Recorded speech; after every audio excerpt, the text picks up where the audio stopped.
This is a video in clinical medicine from the New England Journal of Medicine.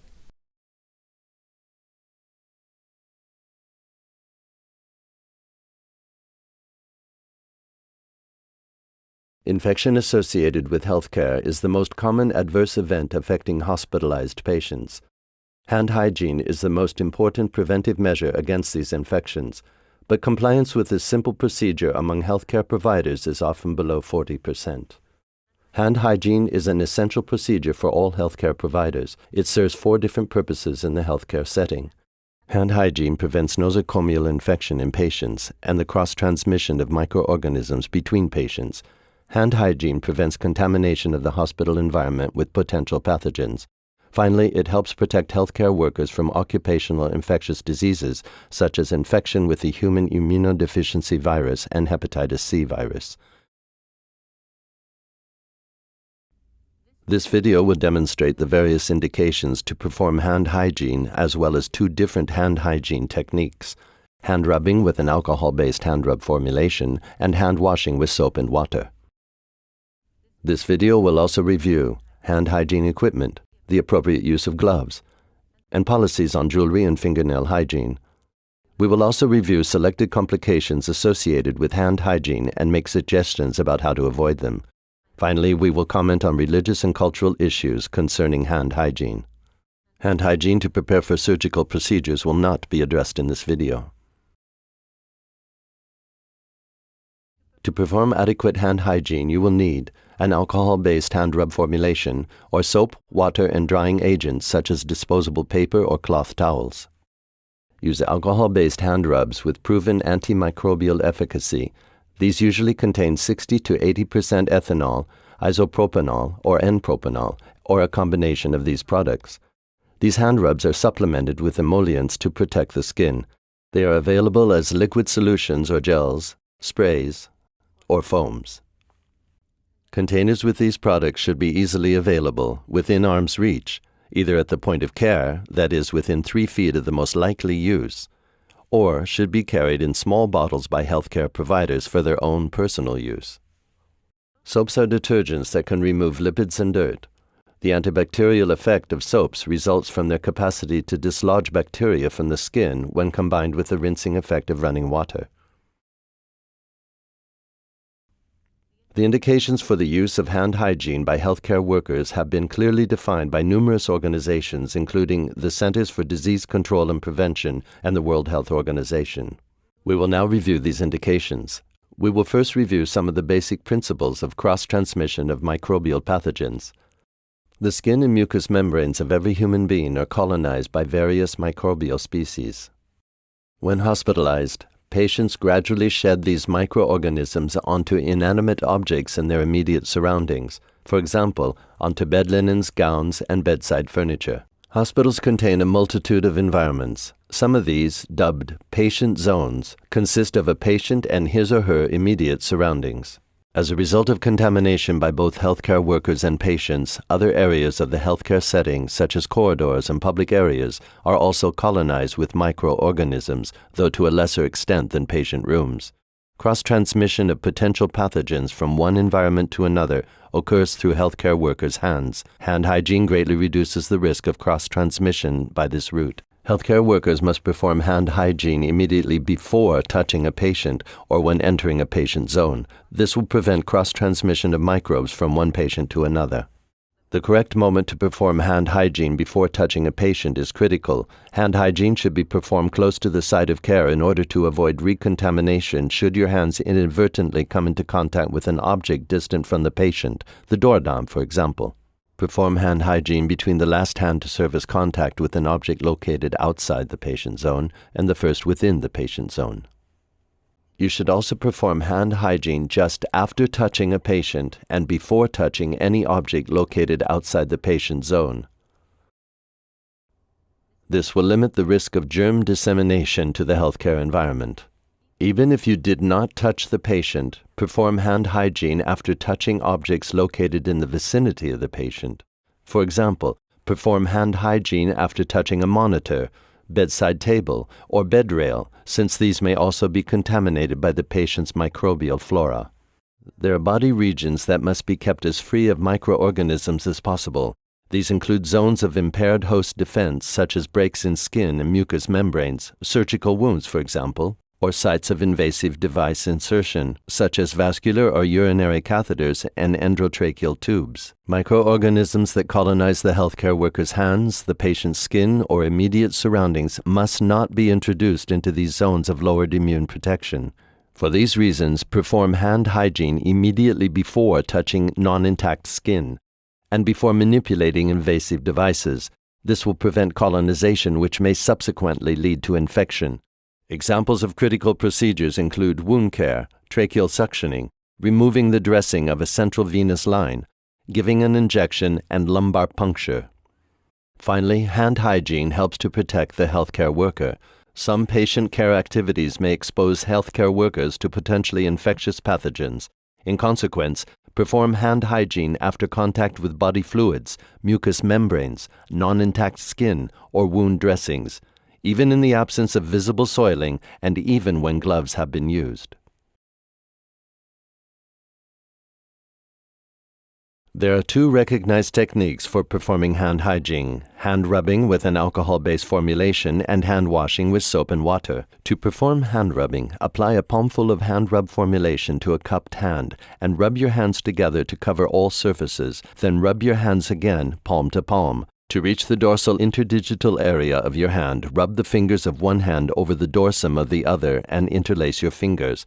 Repeat the procedure on the palmar side of your hands to reach the palmar interdigital area. To cleanse the dorsal aspect of the distal phalanges, rub the back of your fingers across the palm of the other hand with fingers interlocked. To cleanse the base of the thumb, clasp it in the palm of your other hand and rotate your thumb.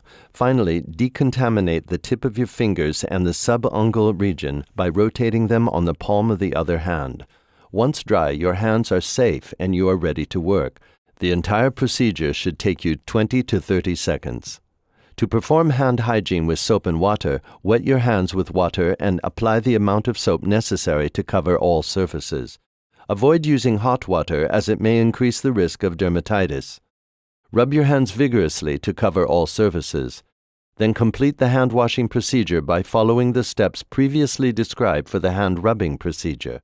Once your hands have been thoroughly decontaminated, rinse them with water. Use a disposable paper towel to dry your hands. Gently pat your skin rather than rubbing it. Hands may also be dried using cloth towels or hot air dryers. However, avoid reusable towels. Turn off the faucet using a paper towel to prevent recontamination. Your hands are now safe and you are ready to work. The entire procedure should take 40 to 60 seconds. Hand rubbing with an alcohol-based formulation is the preferred hand cleansing procedure in most clinical situations. The main advantages of alcohol-based hand rubs as opposed to soap and water include availability at the point of care, greater antimicrobial efficacy, faster use, and better tolerability by the skin. There are a few specific indications for which hand washing should be performed instead of hand rubbing. Hand washing must be conducted when the hands are visibly contaminated with blood or body fluids, and when the hands are visibly contaminated with proteinaceous material. Hand washing must also be performed after exposure to spore-forming organisms, for example, after caring for patients with diarrhea associated with Clostridium difficile, or after exposure to Bacillus anthracis. Finally, hand washing should be performed after using the restroom.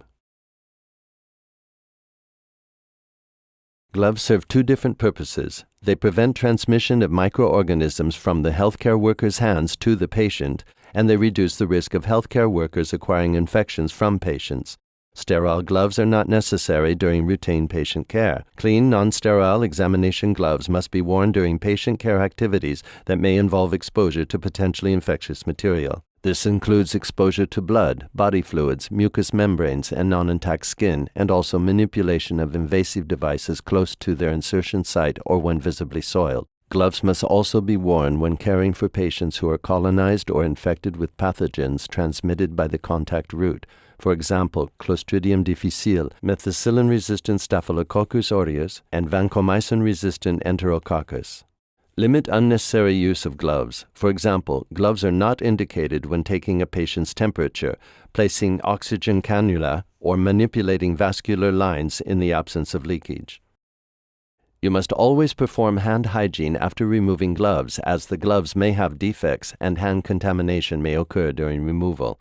Alcohol may degrade glove material and lead to holes and leakage. For this reason, do not disinfect or reuse gloves. And remember, glove use does not replace the need to perform hand hygiene. When an indication for hand hygiene occurs while you are wearing gloves, you must remove the gloves, perform hand hygiene, and put on another pair if the use of gloves is still indicated. Wearing jewelry such as rings increases the bacterial load of the skin. Do not wear rings and bracelets during patient care. If you have a wedding ring, a simple alternative is to wear it on a chain around your neck. In some settings, wedding rings may be tolerated. Review and comply with the policy in place at your healthcare facility. Long fingernails have been associated with infection outbreaks of resistant pathogens in healthcare settings. As a result, you must keep your fingernails short, less than 0.2 inches or half a centimeter in length, and refrain from wearing artificial nails. Use of these products in healthcare settings has been associated with outbreaks of infection with resistant pathogens. Nail polish is acceptable, providing its integrity is preserved. However, fingernail diseases such as onychomycosis should be promptly treated, as they may reduce the efficacy of hand hygiene. There are some common problems associated with hand hygiene. Irritation dermatitis can occur after repeated use of hand hygiene products. Common symptoms include dryness, itching, and sometimes cracking and bleeding. In rare cases, allergic dermatitis can occur. Damaged skin is more difficult to disinfect and may be more susceptible to skin colonization, leading to transmission. To prevent skin irritation, use skincare products frequently during work shifts. These products should be freely and widely available in your healthcare facility. You should also use alcohol-based hand rubs. Avoid the use of hot water when washing hands. Refrain from using gloves unless specifically needed. And dry your hands completely before donning gloves. Alcohols are flammable. Although exceedingly rare, flash fires involving the hands of healthcare workers can occur if caregivers touch open flames or if a static spark occurs when hands are still coated with alcohol. To prevent such events, it is important to ensure that hands are thoroughly dry before touching objects. Although some religions prohibit the use of alcohol, all accept its use as a medical agent and recognize the value of using alcohol-based hand rubs to perform hand hygiene. For example, the Islamic religion permits the use of alcohol as a medicinal agent. Hand hygiene is a procedure to be mastered by every healthcare worker. Hand hygiene is not optional, it is mandatory. It must be used conscientiously to increase patient safety. Today, patients are very aware of the infection risks associated with healthcare and expect you to cleanse your hands as frequently as necessary. This is a sign of competency, professionalism, and respect.